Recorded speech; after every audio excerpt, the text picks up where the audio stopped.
Hello, hello, hello. I'm going to send out all of our notifications really quickly. Beep, beep. All right. Are we live? Can people see us? Hello, everyone. Welcome to a new era of Roll20 VTT and the staff who power it. This is our first panel of Roll20Con 2025. This month is all about you, the GMs and players who bring stories to life, rolling dice around the world. Roll20Con is here to celebrate you, and we're honored to support your adventures and raise money for charity all month long. Today's panel, we are going to get to know the three incredible folks behind the magic of the virtual tabletop. We're going to catch up on this year's biggest releases and get a first look at what's next, like map pins and more. I'm Brooke Whitney. My pronouns are she, her. I'm the community manager at Roll20 and your host today. Hello, everyone. Welcome in. So great to see you all. Hi, hi, hi. Joining me from the Roll20 team today are Nicole, Peter, and Jeff. Thank you so much for being here. Please introduce yourselves. Let us know your name, pronouns, your job title, and a general sense of what you do for Roll20. And we'll start with Nicole. Take it away. Hi, I'm Nicole. I am a senior developer at Roll20, and I am one of the team leads for the D&D 2024 sheet. My pronouns are she, her, and this is my cat. Her name is Catherine. Yay, thank you. We'll move on to Peter. Hey, everybody. My name is Peter Romanesco. I lead the demi-plane here at Roll20. I've also been really involved with the way that we have the demi-plane team and the Roll20 team working together across the VTT. My pronouns are he, him, and I work with a lot of great folks bringing you as much content as we possibly can throughout the digital space. Good to meet everybody. Yeah. And some of the folks from the Roll20 team are also in the chat. So hello, shout out to Jennifer and Mike Todd. Hi. Last but not least, Jeff. Hey, what's up, guys? Yeah, hi, I'm Jeff Lamb, pronouns he, him, software development director here at Roll20. I'm an engineer who runs teams. Right now, I've been doing a lot of stuff on the virtual tabletop team with JumpGate and all of the cool features we'll be doing this year. So I'm excited to tell you about all of that stuff and about a little bit of what's coming next. Yes, and if you missed it just in our intro, we are going to do sneak peeks here at the end, and feel free to ask questions throughout the stream. We'll try to get to those questions at the end if we have extra time. So with that, we will jump right into it. I want to know, a common perception of Roll20 is that it's been laggy, it's been slow, outdated, but we've used the term the new Roll20 a lot this year. And I want to know, how has your team helped build this brand new VTT? What does the new VTT mean? And we'll start with Jeff, since I think this touches your team's work the most, and then we'll move from there. Absolutely. The new Roll20, I mean, the easiest, quickest answer, the shortest answer certainly is talking about JumpGate, the new engine on the VTT. Now the majority of folks are using it, and they're doing it for a good reason. It's a lot faster in all of the use cases that previously would cause a lot of slowdown. So, animations are quicker. Drawing stuff is a lot faster, moving around on the map, the dynamic lighting system, so on and so forth. But that's not all. We've built a lot of things on top of that. And in addition to it, that we've been really trying to focus on that performance, but also quality of life. So, you'll see things like updates to the toolbar, some of the foreground layer stuff. We really want to make a lot of cool stuff to play with and quality of life improvements. So listening to the community a lot on what are some fun things that you think would be interesting or easy to make your building or playing easier, right? So the Bring Party here is a good example of that, as well as some of the recent additions we've done, like adding a fourth bubble, which Daggerheart players find very useful, and also adding the imprecise range increments. So we'll show off a little bit of that later, I think. But basically, we have been focused this year on really finalizing that new engine, ironing out the bugs, nailing performance. There's actually a couple more performance improvements to come still, so look forward to that. And yeah, that's the gist. Yeah, as I am posting, across socials, telling people about all the updates, one thing I've heard a lot is, wow, you guys are releasing so many updates, and all of that is made possible by JumpGate, the new engine that the VTT runs on. And everyone watching now, you all can convert your games to JumpGate as well if you haven't already. It creates a copy of your legacy game so you can just try it out. 97% of games played in the last 30 days are on JumpGate, so you should definitely give it a try. And if you run into any bugs, please just let us know so we can investigate and fix those as soon as possible. I would love to throw the same question at Nicole and how the D&D 2024 sheet also helps build this new Roll20. Yeah, a lot of the stuff we've been doing with the D&D 2024 sheet has been focused on a lot of accessibility and automation things. We're trying to make a sheet that's both intuitive for new users to use and powerful enough for experienced users to leverage. And one thing that we're really excited about and working towards in the sheet right now is improved automation. And not just limited to what you can do with our compendium or what you could do if you memorize like a 50-line unreadable macro, but what you could do on the sheet in a way that everyone, regardless of experience, can understand and leverage. The best way to show this automation is our recent custom species release in the builder. I'm not going to get too far into it right now because I think there will be time for me to explain how amazing it is later. But I will say that every day we inch closer and closer to homebrewed data having just as much flexibility and automation as existing compendium content on the new sheet. Yes, if there's one request we got when the D&D 2024 sheet launched, it was for homebrew support, and I'm so excited to see that rolling out. Everyone who's tried it out has been a big fan of it so far, and so we'll dive more into that later on in the presentation. But last but not least, Peter, the newest addition to the Roll20 team, Demiplane. Tell us about how Demiplane improves on the Roll20 VTT. Yeah, so what you heard here today was a great story about diving deeper into the VTT and adding a lot of depth and awesome new features and new ways to play. And so when we were looking at how we could work together with Roll20 and Demiplane, what we saw an opportunity with Demiplane was to go broad. And so as we could have the VTT team really start to flesh out what's there and focus on all those, we thought about how can we bring this massive library of content, capabilities, and player choices, character choices into the Roll20 VTT. So that's where our focus has been. So we kicked off back in February, we kicked off an integration program that we'll talk a little bit about today, where you can start to bring your characters in from Demiplane into the Roll20 VTT that then extended into adversaries, creatures, NPCs, folks that are coming in. Those can get added to the sheets and to the maps right now.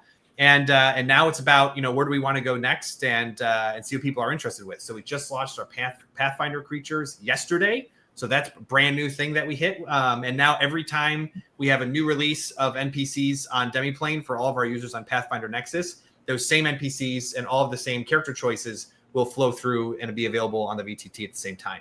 So there's still some work to do there. So while this team's been focusing on a lot of great things like having the VTT be more performant and reacting, we have some of those things that we have to work on our own, admittedly, as we go through and kind of get this set up. But the initial bones are present and we are starting to like what we see. So we're going to continue tweaking throughout this year and into Q1 and Q2 next year. Yeah, thank you. And for anyone who isn't familiar, Demiplane is digital rule books, digital character sheets, character builders, rules references. It's incredibly useful whether you're playing online or in person, and they support a ton of systems from Cyberpunk Red, Fallout the role-playing game, Alien, and lots more. And now you can use all of the Demiplane sheets in the Roll20 VTT. So the awesome sheets you may be familiar with are now accessible inside the virtual tabletop. And we'll also be getting more into that later in this presentation as well. Thank you, three. We'll move on then to my next question. One thing that has really shaped the development done this year is community feedback. So can you each share a few examples of how listening to users influences your work? And this time we'll start with Nicole. Yeah, the D&D 2024 sheet has really been going through a period of iterating on user feedback this year. That is probably not a surprise to a lot of you. And the most recent big release we've had, our updated sheet UI, was guided entirely from the user feedback we've had on the past almost a year at this point on what worked and what didn't. And that just launched this week, so you should all go check it out and let us know what you think. We've also been soliciting feedback on a few features before making them more widely available. If you're a pro subscriber, you already have early access to our built-in shops and treasure sheets, which let you buy and sell from your users, or let them loot the box that is definitely not a mimic and filled with other monsters. If you have tried those out, we really love to hear what you think and what we should do next before releasing it more widely. We definitely have more improvements coming down the line for those before we release it to everyone. So coming up on the sheet side, I don't want to spoil any surprises, but we have been working very closely with some of our most experienced users to bring back functionality that we all missed from the 2014 sheet, like token actions. So we've been listening in our past feature releases. We're currently listening to shop and treasure feedback, and we're listening during the development process to make sure what we're making meets the needs of everyone. If you're on Reddit, on the forums, on Discord, giving us your feedback about the 2024 sheet, I've probably personally read it, and I appreciate each and every single one of you. Yeah, Nicole is all over the Discord server, Reddit, forums. If you have a question, our developers are in there ready to answer. And we have seen such great feedback for Loot Manager and the UI updates so far. Definitely continue to give us your feedback so we can continue to improve and make the experience better for you. I really love this new search bar and the styling updates to the PC sheet. And also, we did make the NPC stat block view the default for D&D 2024 NPCs, which is very compact, easy to run, easy to edit now as well. So thank you for all of the work that you folks are doing out there. Next, we'll move on then to Peter. Tell us about how player feedback influences what Demiplane is doing. Yeah, well, we have, we are in touch with our players and our users every week. So we meet with everyone every week for between 30 minutes to an hour that wants to come in through Discord, and it's awesome. And so that's always a great way to get in touch with us. But more directly, we've been really living through the year of the playtests. We've had so many games come out and hit an audience for the first time on Demiplane over the past really 12 months. And so there, as players come in and get to explore these games, we can then turn around and work with the publishers to show, hey, here's types of things people are using. Sometimes we'll have feedback directly built into the character sheets. So users can say, hey, I used this power and it was awesome. And then when, 50% of the user base is saying that same thing, you start to wonder if maybe that power is a little bit too awesome. And then you can dive in and start to learn a little bit more. But in a world where it's the role of the playtest is so important because your game will go on to live 4 or 5, 6, maybe even 7 years before you come out with another edition, getting that feedback up front and early is really, really important. And so we really appreciate everyone coming in and taking the time to explore games literally for the first time on Demiplane. That feedback goes directly back to the publishers. We pull all that information together and share that with them in a very safe and responsible way. And then they're able to go through and make that appear in their live products ready to go when they launch. And so the 3 that we've worked on so far that you saw here in this video, the first one was Starfinder 2E, which just launched after Gen Con, so basically at the end of July. The other one was Cosmere RPG. Originally was going to be the Stormlight RPG, but then surprised everyone with their Kickstarter that it was the entire Cosmere. And so that opened up about the middle of July. And then, of course, Daggerheart released even earlier than that in May. And that was in playtest on Demiplane for about 12 or 13 months as well. So overall, it's been a real kind of 1, 2, 3 knockout hit for playtest games on Demiplane. And I've been really pleased with our experience to date. I've been really pleased to be able to have players get a chance to try these games out before they're live and provide feedback. And I've been really pleased with how publishers have taken that feedback and directly incorporated it into the game. And you can see several of those changes made either through basic errata or updates that have come out from their kind of early beta samples into the final process. So it's really been a unique experience and one that we're going to continue to do. Yeah, and even after launch, we now have playtest options from the Void for Daggerheart. So folks can go into the builder and play as the witch, the assassin, the brawler, different ancestries and communities. So there is an ongoing element of continued feedback that we're still getting from the community on Demiplane, which is awesome. It is. I love that. All right. Then we will move over to the VTT and see what is going on there. How is the VTT hearing feedback from users? How are you collecting that? And how is that shaping what comes next for the Roll20? Yeah, so, well, first I just want to say I'm super hyped about Cosmere. I recently finished out binging all of those. So We were if you just- haven't we were checked just it talking out, about that. We were just like talking it's about really awesome. So just to shout out Demi Plane stuff, Cosmere's really looking cool, and I'm excited for the feedback to feed into the other stuff they're building for that. So, the Mistborn rules coming soon and all that stuff. But talking about the VTT, we listened to lots of feedback. I think that one of the biggest things we tried to do when we deployed the Foreground Layer update was to make sure we set aside a lot of time to give it to users and then listen and see, okay, what do people want out of this? How are they using it, and how do we want to change that? And we spent that time, pretty much dramatically improving, I think, what we initially released with it. So, at first it was just kind of like you go under a roof and, you can see under the roof, but we added the ability for foreground objects to be shown as darkness, which lets you do a really cool kind of like walkthrough of roof modes or for tree canopies. And then we also expanded the ability to kind of fade when you overlap a token to something that's beyond just the foreground layer, but actually is available to all tokens and graphics on the VTT by splitting it out into its own function called reactions, which can actually be extended even further than that to do more things on overlap or on other kind of triggers, which is really exciting. And we have a lot of interesting plans there soon. And essentially, this has been our MO, our modus operandi on the VTT, is we want to release stuff, get it out to people, especially cool stuff, and listen to what folks say about it so that we can make it better. And we're going to keep doing that. Something that I think is a really cool stat is all time, I think we've completed, of the top suggestions and ideas forum posts, of the top 50, we've completed 28. 20 of those features have been completed just in the last 3 years. So we have dove on this suggestions and ideas forum, and we are really trying to do everything that folks want, because what the people want is usually pretty well informed. They're playing on the platform and they're thinking, oh, I wish I could have this, and a lot of times they're right. That's not the only place we come up with ideas, of course, but it's one of the best ones. So make sure to hop on over there if you have a cool idea. Yeah, no, the suggestions and ideas forum is great. If you have a Roll20 account, you can go in and vote for the suggestions you most want to see. Right now, you can see the sort of like status of each idea as well. So Custom Compendium is in the research phase. Some of these are completed. You'll see a bunch of them completed now, thanks to Jumpgate and the hard work of the VTT team. So that is, I definitely recommend using all the votes that you have.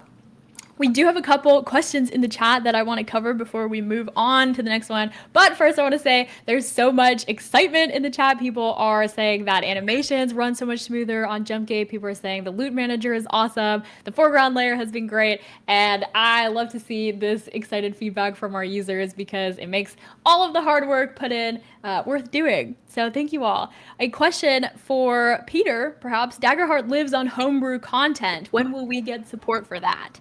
Yep. So we actually were just talking about that earlier today. So homebrew content for us has been something that will not just impact Daggerheart, but will impact every game on Demiplane, and that will also feed into the Roll20 side as well. So we're diving pretty heavily into how to bring not just homebrew, but also encounter running for Daggerheart in right now. So I would say when it comes to how far along are we, we are in the midst of wrapping up kind of final designs for our encounter running process. And then that will go off and start getting worked on. And then we're about halfway through the designs for the homebrew process, which will touch not just Daggerheart, but for all others. And then that will again get pushed on through the pipeline. So it is currently probably the thing I'm spending my most time on right now is bringing a really powerful way to do about as much stuff as a Demiplane team does on new content that comes out officially, putting those tools in the hands of users so that they can go and create some really powerful and cool homebrew and use it in multiple places, not just on Demiplane. Yeah, and if there's one thing I know about Roll20 users, homebrew is huge, and so to have that capability on Demiplane is something that I'm really looking forward to as well. Another question we got is, I like the Roll20 sheets, but I also use a lot of D&D Beyond. Is there any plan for Roll20 to build in a D&D Beyond connection? We know a lot of people love using Beyond 20, and we want to support however customers are using the platform, but we don't have anything to share about a built-in connection at this time. But I'm excited that Roll20 Con 2025 next year, we will maybe be able to talk about Demiplane Homebrew in this very panel. Is anyone else having audio cutting in and out? I'm so sorry if that's the case. Please let me know, and I will try to fix things on my end if so. All right, then we shall forge ahead to one of the more exciting questions of the day. What is the biggest release that you've been a part of this year? I'm really excited to hear from all three of you, but today we will start with Nicole first. Okay, I get to talk about custom species now. I hope you all are ready for this. So, in the past, on the 2014 sheet, you could create a custom species or background and set a few base stats for it. You can give it a name, alignment, speed, that kind of thing, and a few features that just had a name and a description only. It got you where you wanted to go, but it was really basic. 2024 has more than that. In our custom species and our custom backgrounds, we have something that we call the modifier builder. This is a tool that is still in active development that lets you set just about anything you might ever want on that character. You can still set the basics easily, like speed, size, dark vision. That's all right at the top, so you can set it very easily, all the common things. But you can also add features that give you super customizable characters. And it's split up by level, which will be more important in the future than it is a species. But it's a really cool feature. So for example, you can set your speed right at the top of the page. Fine, all good, but that's just your walking speed. So let's say you're making a custom species and it's a sentient chicken. At level 1, it has a fly speed of 5 feet. So you can add a level 1 feature. You can call it Chicken Run. You can add a modifier, pick new or improved speed and fly, and you can set it to have the base fly speed of 5 feet. Now here's where it gets really good. You can have a really cool sentient chicken, as cool as a chicken can be, I guess. Every level from 1 to 5, your species fly speed increases by 5 feet. So 5 at level 1, 10 at level 2, and then it maxes out at 25 feet at level 5. You can make this happen. You can make a level 1 feature that has a calculation that says, add 5 times my character level to my fly speed every level. Then at level 5, you can have a feature that says, set my fly speed to 25. You only have to do that at level 1. Now, as you continue to level that character up, it will continue to get the fly speeds that you previously set, which once again, species don't generally have level up features, so this doesn't really apply too much to species. But this is a really simple and silly example, but I hope that made all the gears turn in your head for what this means for creating a custom class from levels 1 to 20 and all the crazy things that you'll be able to do with them. So that's my favorite thing. That's my spiel on custom species. You can also do all of this on a custom background. These two are pretty similar, except different fields at the top of the page. And custom class will be coming in the future. Yay! Something you said reminded me too of the fact that you can actually plan out your character from level 1 to 20, which is something you told me about, and I was like, wow! And this, I think, also helps. If you want to homebrew a class from level 1 to 20, you can go in and do that, and then experience each level up as it's happening in real time in your game. So that is such a cool thing, and I cannot wait for subclasses and classes to be homebrewable in the D&D Builder. Yay! All right, then moving right along, let's talk about Demiplane. What is the biggest release that has come to Demiplane? We touched on it a little bit on the last question, but let's dive into it right now. Yeah, I would say this year, by far, the item that has really been the apple of our eye has been the release of the integration that connects Demiplane into the Roll20 virtual tabletop. So what we have here is the opportunity for users who are in and playing adventures on the Roll20 VTT to connect their account to Demiplane and pull in their characters that they can then use to play right away on the VTT, have things show up here in the chat bar, and overall just, continue their journeys online, whether they're playing here in Roll20, and then when they're ready to go play with their friends, they can play using that same sheet on Demiplane. So this was something that was really important for us. We wanted to make sure that we really got the foundation of this right. There were a few things that were important. One was if we make a change in the VTT, we want to be able to see that change in other places. So we didn't want it to have it be a distinct character. We want it to be the same character across all the different apps or places that you would play with this character. And then the second thing was we really wanted to take advantage of all of the kind of ways that we bring new content and new character options in. We wanted those to pass on almost immediately into the Roll20 VTT. And so that's one of my favorite things is we have this set up now where as soon as something is released on Demiplane to our user base, it is immediately available over on the Roll20 side as well. And so that's something that I'm really, really proud of, and it takes a lot of work to get there. And now as we continue on, we'll be able to take this framework and start to really, iron it out and smooth things out. The other part of this, which is not shown here, that we'll talk a little bit about later, is my personal favorite is the adversary side. So I'm going to put a bookmark in on that. But we decided, because how things were going here, we're like, why are we stop at player characters? Let's keep going. And so we did take a little bit bigger bite, and that's something I'm really excited about too. But by far, when it comes to probably the biggest release this year, this is probably it. Yeah, and the best part is that every new system that Demiplane introduces will also Correct. be integrated in exactly the same way. So we're still continuing to expand, and we're still continuing to get even more content. The Demiplane team continues to feed us. Thank you. All right, and then last but not least, Jeff and the VTT. What is one of the biggest releases? Because I know there have been many, but what is one of them? Yeah, I mean, I think probably the biggest one is the foreground layer. I don't think we have a video here exactly for it. This is we're gonna look at reactions here. A lot of the stuff that spawned out of foreground layer, I think, is an interesting question to answer, and that is a lot of cool stuff. So outside of foreground layer, we had reactions, which is what you're seeing now, where you can kind of have something appear or disappear when a player kind of goes near it. So you'll see, oh, there's a treasure chest. Wow. And obviously they fell into the trap earlier, so they're pretty wounded. Hopefully there's a health potion in there. And so like just reactions alone have let you do like a lot of cool stuff that feels kind of a little bit magic when you get close to something, and I think that's really neat. And that's not limited to the foreground layer, so but it did spawn out of it, and obviously was built from the bones of it.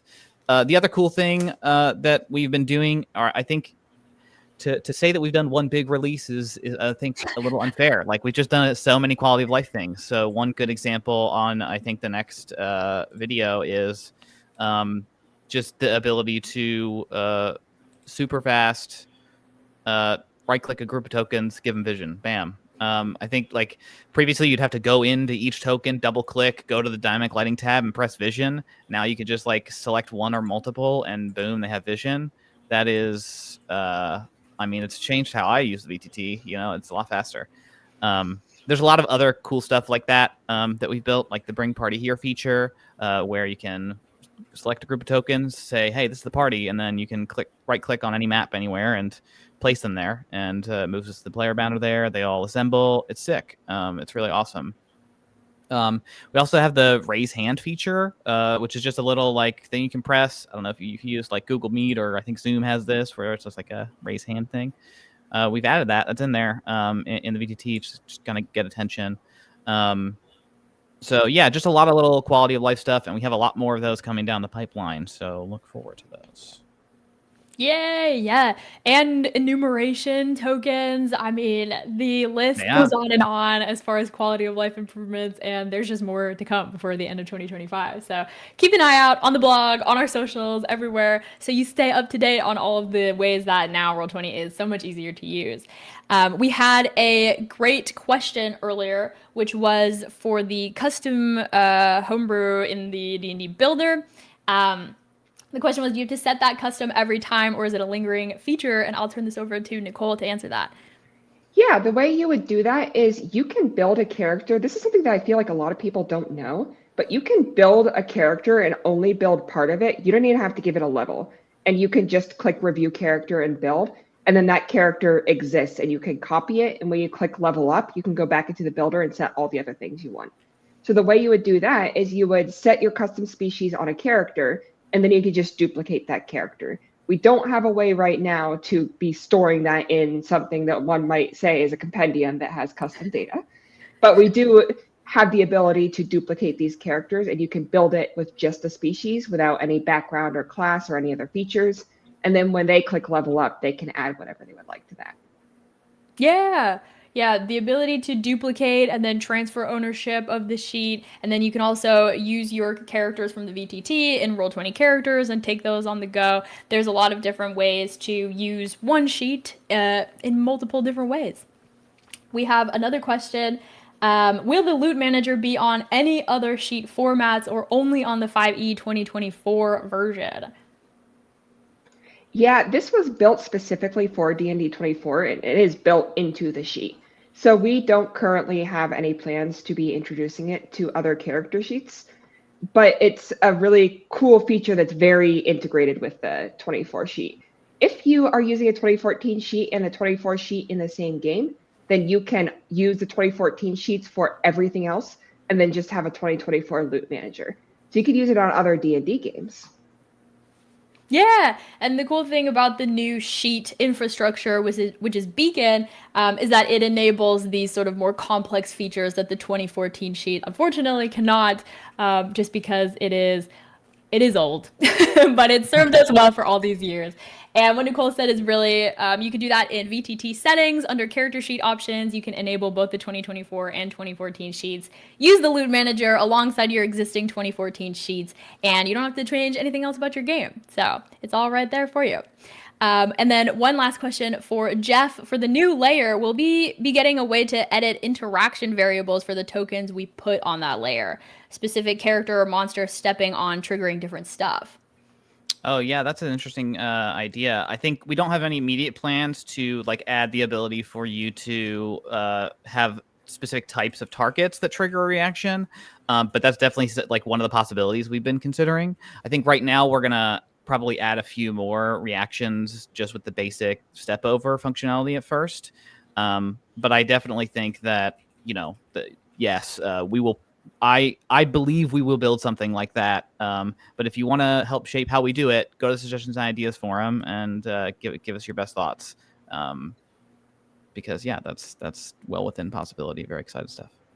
Yeah, and we always get really cool ideas from everyone, so please take them to the suggestions and ideas forum so that they may live and be voted on. One of those was actually the ranged scaling for Daggerheart that ended up being implemented just a couple weeks back. That was also birthed in the suggestions and ideas forum, and the dev team picked it up and made it happen like that. So don't hesitate to put all your exciting ideas in there, and I'll grab a link in a moment. And then Mike Todd, also good note, the D&D 2024 sheet, although it is named that, does work for D&D 2014 rules, so you don't have to switch rule systems if you don't want to use all the new features of the cool new sheet. All right, let us move on then to the next question. Talking about all of the cool updates and things that have happened this year, tell us about one of your personal favorite updates that you want people to be aware of that they might have missed this year. And I'll hand it over to Nicole. Yeah, one of the updates that flew a little bit under the radar on the 5e 2024 sheet is the full screen spells release, which we released a couple months ago. I think it went under the radar because it's just kind of a little button on your spells tab, but if you click it, it expands everything out into a large view that expands all the way out to 3 columns. You can even make your spells in go to list view, which is even smaller than that. You can also use a setting on the sheet that will make this always open to this full screen spells view anytime you want. So you click the spells tab. Instead of taking you to the tab, it will expand out. This is another instance of the iteration on user feedback. This is one of the biggest pieces of feedback that we got when we released the 2024 sheet. They said, we don't have enough room to see all of our spells because everyone's playing wizards and wizards have 5 billion spells. So they just don't have enough space to see them all. So we made this new view so people can see all of their spells, and we've also got the new filter bars in there so you can look for all your spells or filter them by level, or a couple other places. We will be adding more filters in there in the future. But right now it's filter by level, or you can filter it by class. There's also one more release that is fairly recent, the NPC inline editing. So previously, if you wanted to open an NPC and edit it, you would have to go through each individual place similar to a player character and edit all of those, which is really annoying because you don't have a builder for NPCs and people just want to put in their NPCs and have it do the things you want. And all the cool automation in the world isn't helpful when you're just trying to build a Goblin Raider and it just has an AC of 13 and just leave me alone. So we simplified it. We built a page where you could just tab through every input, and we kept as much automation as we can manage in the process. You can even edit your existing NPCs here and see the way they change. I find it really cool. You can open an NPC, change its CR, watch that cascade down to change its proficiency bonus, And that cascades down. It changes saving throws and skills and attacks because the proficiency bonus changed. Or if you'd like, you could just override all of that and tell the sheet what it should be, because NPCs aren't always the most logical characters when it comes to stats. I'm muted.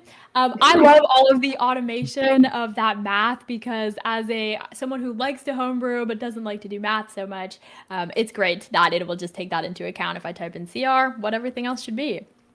So that's a huge upgrade to the D&D 2024 sheet and also NPC sheets. And if you haven't tried that NPC release is actually quite recent too. So if you haven't tried that out, give it a try right now in any D&D game with that sheet enabled. All right, then Peter, we touched on this a little bit earlier, but what is one of your personal favorite updates that you want people to know about? Well, it's so funny because, Nicole, I've just realized that both of us are very interested in all the cool things we just did for all of the enemies of the players. So there's some sort of like very game master vibe coming off here on how we're going to keep our players entertained. But mine is the same. We call these NPC sheets on Demiplane broadly, but really they vary based on what game you're playing. So what we have here on the screen right now are the adversary sheets coming out of Daggerheart, where once you have the content on Demiplane and your account is linked on the VTT, you can open up and there's your Necromancer ready to go from the actual game itself, ready to be played. All of its features are set up. All of its abilities are ready to be used. There's a tracking system if it's needed. This is done distinctly by each game. And something that's not shown here, but is actually a great example of what Nicole had just shown, is being able to inline edit each of these things by selecting a name or clicking on things like the HP or the damage or stress, etc. The other aspect that we've brought in here is as we go through and look at all the different creatures that are created for every single game, you can take those abilities and you can mix and match those into your own custom NPC. And so if you decide that there's a big bad that's going to show up and the Necromancer that you have, which is a tier 4 leader, just isn't going to cut it, you can go look at some of the other monsters' abilities that you want to add in, and you're able to very easily add those to the bottom of the list and make all those features available. And then as you activate them or deactivate them, they happen here.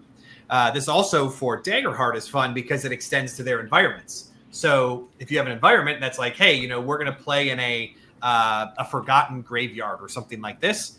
Sometimes those environments have spawning capabilities and you can spawn the creatures from those environments, opening up new NPC sheets as well. So it's a really cool way for a game master to track all the things that can happen. It's also a really cool way to keep your players on their toes where they think they've memorized the entire bestiary or monster manual. And actually, you happen to have a few extra things up your sleeve to make sure that they know it's not exactly 66 hit points as we see here. So these are the types of things that we really enjoy doing. And for me, we've been so focused on the character side of things for a few years that getting into the game master space was something that I've been a huge advocate of, because I'm the game master. So I made Demiplane first for all of our players, for all the players that I play with. Now I want to, finally start to get some stuff for myself. So yep. So I would say my personal favorite has been the adversaries and being able to see how rapidly we're able to bring those adversaries out for all the games. Yeah, absolutely. And for any NPCs that have a sort of like token with them, that also gets added into the VTT as well. So if you're playing on a grid, you want to drop in an adversary and it has a token, bam, it's right there with all of the information you need in order to fight it and take it down, which is really cool. And we just dropped, I think yesterday, the NPC core for Pathfinder 2e. And so now all of those are available. Not every single adversary is droppable, but we are working on that. It is a continuing process, but many of them are. So if you play Pathfinder 2e, you can go check that out as well. Yay!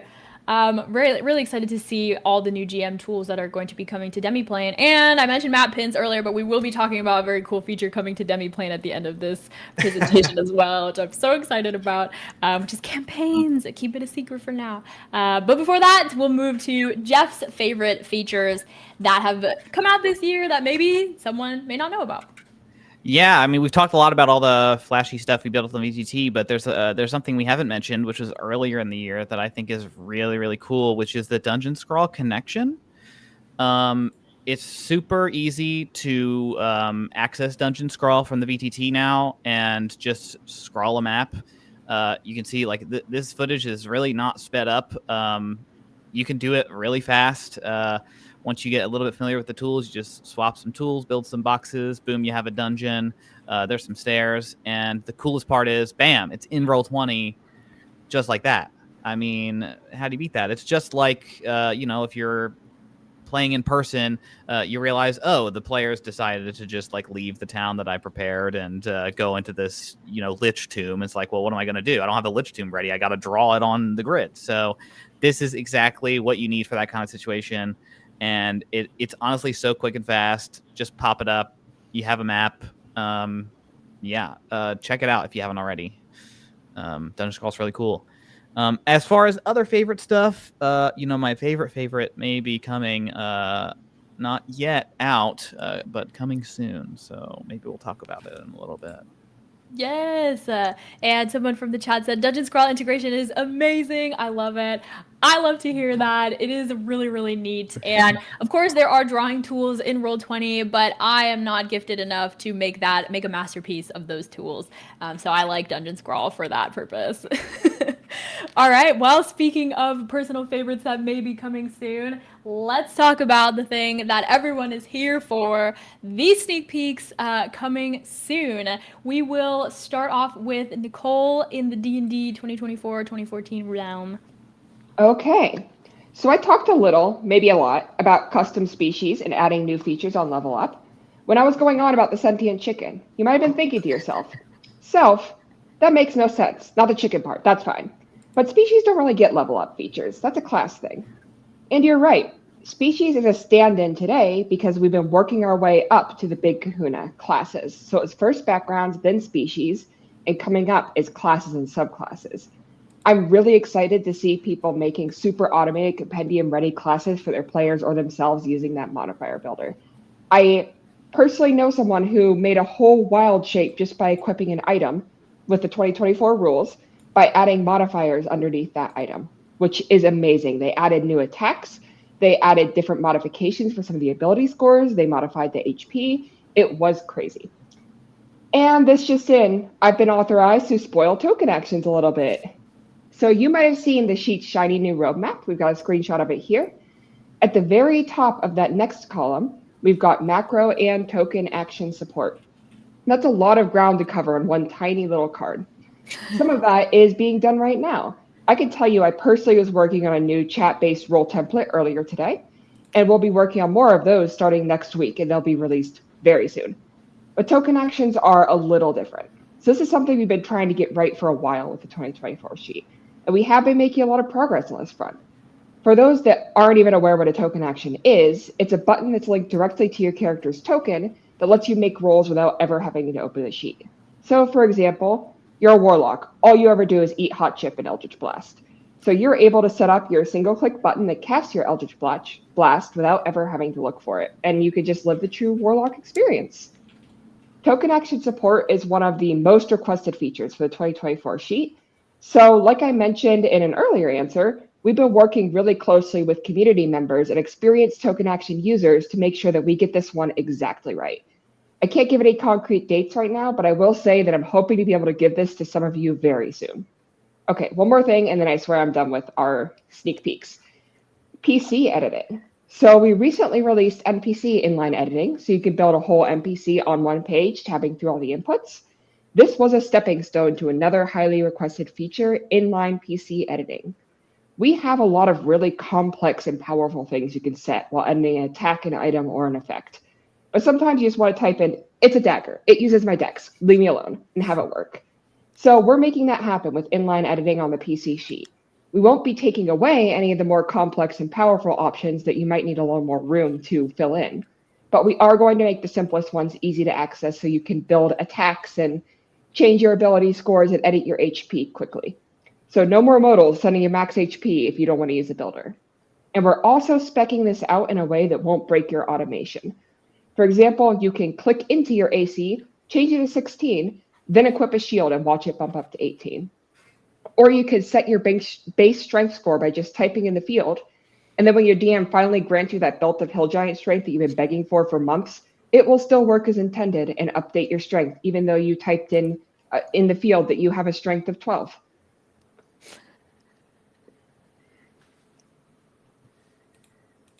Yeah, I'm just going to go back to the D&D 2024 public roadmap. This is viewable right now. You all can visit it. It gets updated in real time, so you can see what we've done, what we're working on next, what we are sort of discussing, and all of your feedback, as we've said throughout the presentation, helps to let us know what we should be working on next. So don't stop giving us your comments in the forums, on socials, anywhere you can find us.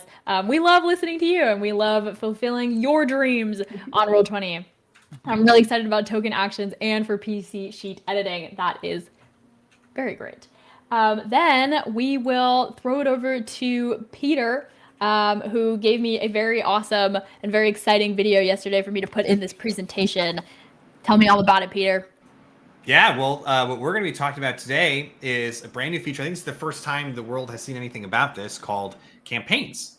And so what we have with campaigns is we are looking at redoing the groups function here on Demiplane. We're able to go through and basically find new ways to get a group together. So here's an example of a campaign I'm running where I have my players all here in a row. I can go in and edit this campaign. I can change what options are available for players to create their characters. So I can choose from certain sources. This is an example with Pathfinder 2e where I can toggle sources on and off if I want to. And then as users create characters from this campaign, those choices will be restricted. But it doesn't just stop with players. Here's an example of a character sheet that I've just opened here that shows Valeros as a pre-made character. We've also expanded into things like NPCs. We're looking at something called resources, and then we're also looking at encounter running and encounter creation. And these are really kind of building on each other. So if you think about each thing, they're very much something we're working on. One helps the other areas out. When it comes to NPCs, think about this as your own custom encyclopedia of NPCs in your campaign. So as a game master, you can go in and create an NPC. You can pull from an NPC sheet that already exists. You can create a player character sheet on Demiplane and turn it into an NPC. You can put notes in that NPC's listing either for you or for your players. And if you want, you can apply tags, and then you can hide those NPCs or show them based on where your players are in the story. So maybe you want to have a hidden bad guy faction while you're listing out all the NPCs that people are meeting. And then halfway through your 8th adventure, you flip that tag to visible. Now the players can go through and sort, okay, who are all the people I just met that are part of the hidden bad guy tag? And boom, they're all there ready to go. I can't believe that person was a bad guy this whole time. So that allows for a really great way for people to remember, okay, who was that merchant that we tried to convince to join our castle and leave that other person's castle we ended up getting a fight over, and then we got chased by the police officers. That's basically the type of stuff that we're hoping you can keep track of here in the NPC listing world. From there, we have our resources and collection space. Instead of just NPCs or things from in a game, here you may want to reference things like, hey, I want to have a chapter that I always want to be able to come back and look up maybe how grappling works. I think that's like the one rule across all games that everyone wants to know. If I grab this person while hurtling towards the ground, what do I have to do? We also have things like other links. So maybe you have a shared document like a Google Doc or something like that where you're keeping your notes. And as a game master, you want to make that available so your players remember that they're supposed to be keeping notes, and you can maybe have that at the top of the list. And then we also have things like, I want to reference a specific, let's say like a tool or something that's outside of our ecosystem. You're able to put that in there as well. And then you click a button, it opens up, and you're ready to go. So it's a place for you to keep all the things that you need that are above and beyond the game, kind of the ancillary items that are around the game, that whatever it is that your group uses to stay in touch or to reference. We have that all in one spot here for your campaign, and that can be shared either publicly to your, it can be shared to your group, or as a game master, you can keep it to yourself. And then finally, at the end, we have encounters and sessions. And so what encounters are a way for you to build out, basically challenges for your players to fight. So here you can pull together from premium content that you've already purchased. You can bring that in as an encounter and start to plan what that might look like. You can build your own custom encounters and see how that levels up against your group that you have. And then with session planning, you're able to take all of those encounters, all of those NPCs, those various collections, and you can mix them all together and plan out, hey, what are the next 2, 3, maybe 4 sessions going to look like? And how do I want to think about how this all fits in with my group? So this has been something for us that, we've always been excited about how groups work on Demiplane. It's actually how Demiplane started. And now that we've been able to bring in a whole host of different game rules and mechanics from a whole bunch of different games through our various Nexus platforms, we've now found a way to take those groups and make them unique to each and every game. So I'm very excited about it. Campaigns will exist specifically for each game system. So if you're playing Alien, the role-playing game, the campaigns, the tools, the encounter building, the NPCs, all of those things will be distinct for that game. And then if you come forward maybe on the next day and you're playing a game of Daggerheart, all of those same rules, those NPCs, those encounters, those will be there on Daggerheart Nexus, ready for you to use with your group. So we're really excited about it. It's a really important foundational layer, and the team is just really, really jacked to get it out. It's been something that we've been asked for a long time to revisit, and we're really excited to be able to do so. Yeah, that NPC like sort of list groupings that you mentioned would be so useful for like ongoing villains who might be getting stronger as the campaign is ramping up. So that's a really neat way to be able to keep track of that. That's so exciting. Thank you, Peter. I cannot wait to see all of these things unleashed for everyone to use and make use of in their campaigns. That is awesome. We have a question for you. Any new systems landing on Demiplane and or Roll20 soon? We do. We have a small little game called DC20 coming out here very soon. So DC20 is an awesome take on the sword and board medieval fantasy world. If you haven't checked it out, please do so. Dungeon Coach 20. It's super customizable. It brings in a really neat action point system where you can not only attack, but you can also add in maneuvers with your spells. You can add enhancements. Really cool ways where you can use all the different resources that your character has to then go through and do some awesome stuff in each and every round of combat, or really just playing the game. It doesn't have to just even be combat. So we are really in it. I mean, we're very close to being done, and so we've been really working hard with the Dungeon Coach to make sure that everything is set. And then what's unique about that game is that it's still in playtest phase. So it's just another a playtest scenario. It's just like we talked about earlier today. And so that first release will set a strong foundation, and we'll continue to stay updated as those releases come out with that group. So really excited about that one. And then once that comes out, we'll be following up with some more exciting announcements of what's coming next as we start heading into the fall season here and pick up after Gen Con. We're seeing some really exciting games on our radar, and so we're excited to announce them. Yeah, and I have seen the DC20 sheet. It looks incredible. You all are going to lose your minds when you see it. I wish we could have shared it today, but you will see it soon enough. So patience. Everyone have patience, but it's really, really cool.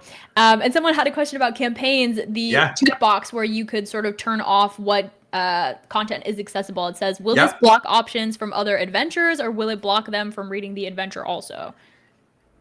Turning off content will keep people from building their character using that content.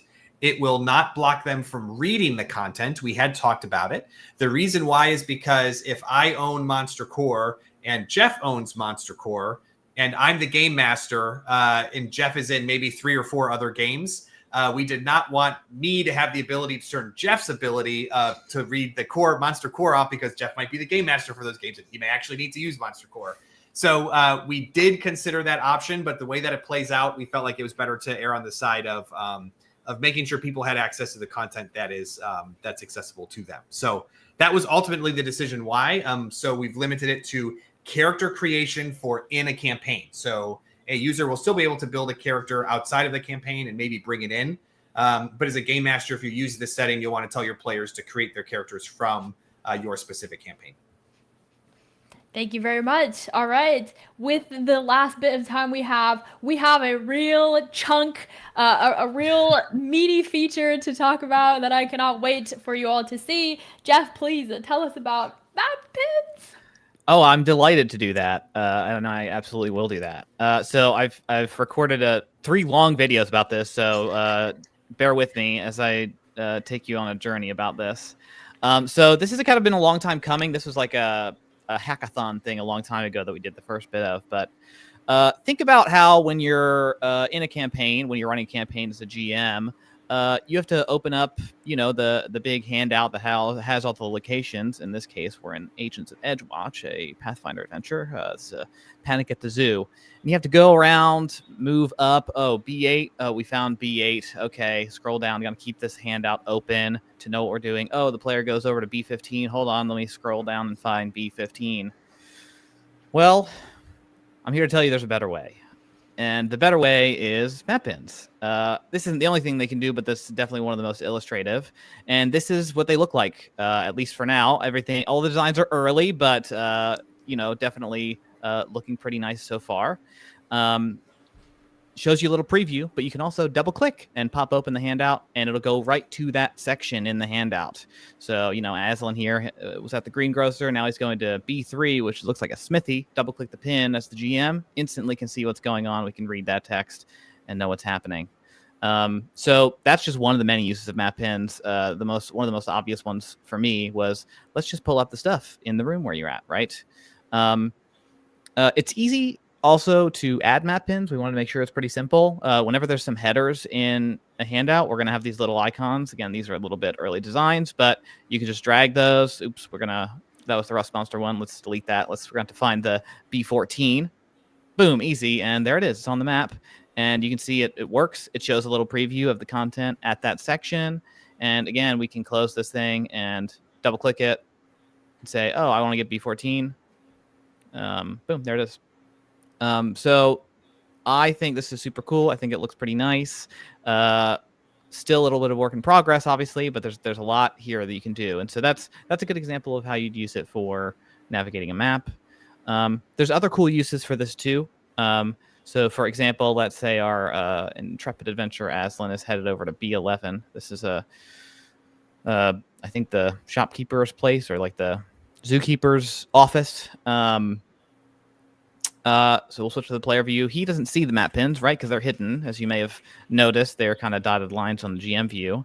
But switching back to the GM view, we'll say, oh, well, let's take a look at what's happening in this office. I'm reading very fast in this video, but we'll notice that, hey, there's an owlbear claw in this thing. So let's reveal that as Aslan takes a peek in this chest. Just click visible, and now he can see that himself. He can look at, oh, these are all the details about it. He can even double click it and open the handout for himself and say, oh, this owlbear claw looks awesome. GM, I would like to pick this up, please. So all of that is just a kind of the tip of the iceberg of map pins and what you can do with them. I think there's a lot of different possibilities in our head and even just in our plan to make these powerful. So look forward to that. We plan to get this out to folks pretty soon and build a lot more on it. As a part of the building map pins, we realized that navigating the journal was a little bit annoying sometimes. So just to show this, let's say we're here in B9 and this bandit's not here. We need to bring him back. We can go ahead and look at the journal, and savvy users of Roll20 who may have been around before might notice that the little handle that appears when you hover over stuff isn't there anymore, and that's because there's not a handle anymore.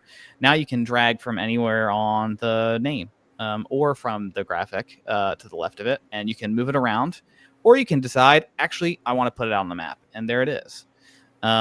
Previously, you'd have to, in order to get it on the map, you had to click from the name and put it on there. In order to resort within the journal, you needed to find that little handle and drag it around. Now it's all a unified thing.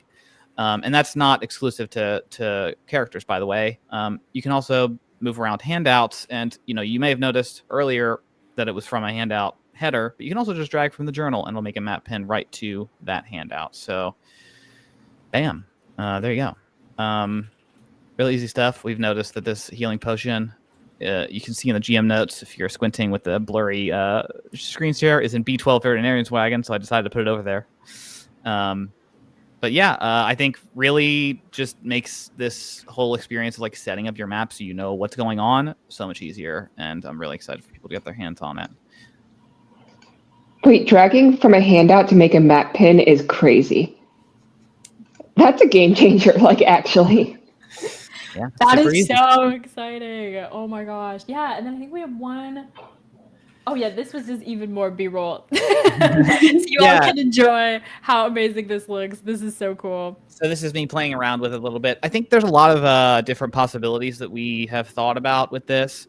One of the things that was important to us when we were developing this feature is that we wanted it to be kind of like compatible with all the content you've already purchased on Roll20 and make it really easy for future content to work.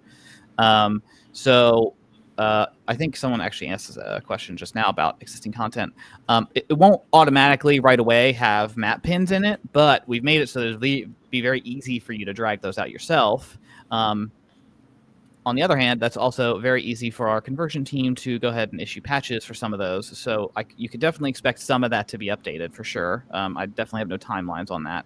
But hopefully you get the best of both worlds where you can kind of just, open up your Storm King's Thunder game and just kind of drag these out in the session before. And it's as if, the conversion team did it for you because it's a really intuitive feature.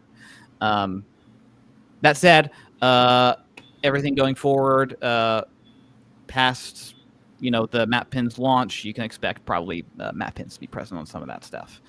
You can see me playing around with a silver short sword, and I've decided that actually I think the silver short sword as the GM is cursed.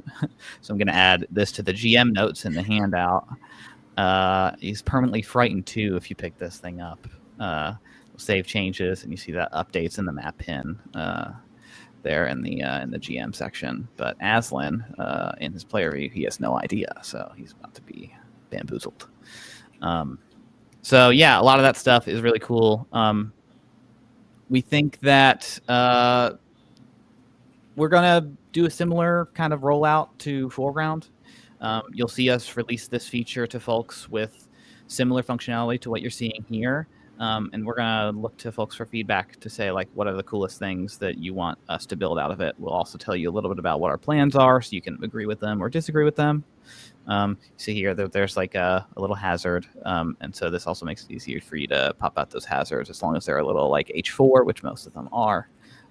You just pop it in to remind you, oh, yeah, there's a trap here, and here's like all the stats for it. You can click it. You don't even have to open the handout in a lot of cases because it'll fit in the preview.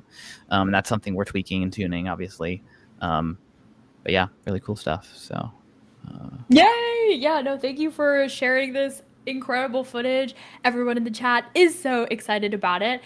We're just about the time to wrap up this panel, but if you all have any questions that you would like answered, we do have a community Discord server where you can drop those. A lot of our devs are hanging around in there. Katie May, one of our amazing community managers, is hanging around in there, so don't hesitate to ask any of your questions there. The journal update, I believe, will be going live very soon, so keep your eye out for that. And as for map pins and campaigns, that's a bit more up in the air, but we will absolutely be talking about it across all platforms once it is out, so you won't miss it as long as you follow us somewhere, including our Discord servers. So thank you all so much for joining us today. Thank you so much, Nicole, Jeff, and Peter, for taking the time to share some things about you, about all of the cool stuff you've been working on. Seeing it all together is incredible. You all have worked so hard and brought so many new features to the VTT, and I cannot wait to see what the rest of 2025 brings us and 2026. If you folks would like to know more about Roll20Con, there are links in the description below where you can see all of the exciting events happening. We're raising money for the Trevor Project. We're hosting another panel next week Friday about how to make amazing D&D games with the DMs Guild. We'll be having a community champ PowerPoint party where our pro users will show you their top tips the week after that. All culminating in Roll20Con weekend, the 26th and the 28th, where you could win a year of Roll20 Pro for yourself or for your GM just by playing games that weekend. So please go check out all of the details down below. Join us as we celebrate this awesome platform, our awesome teams, and you, our awesome GMs and players. And we'll see you next week. Thank you all. Bye. Thanks, everybody. Bye. End stream. Bam.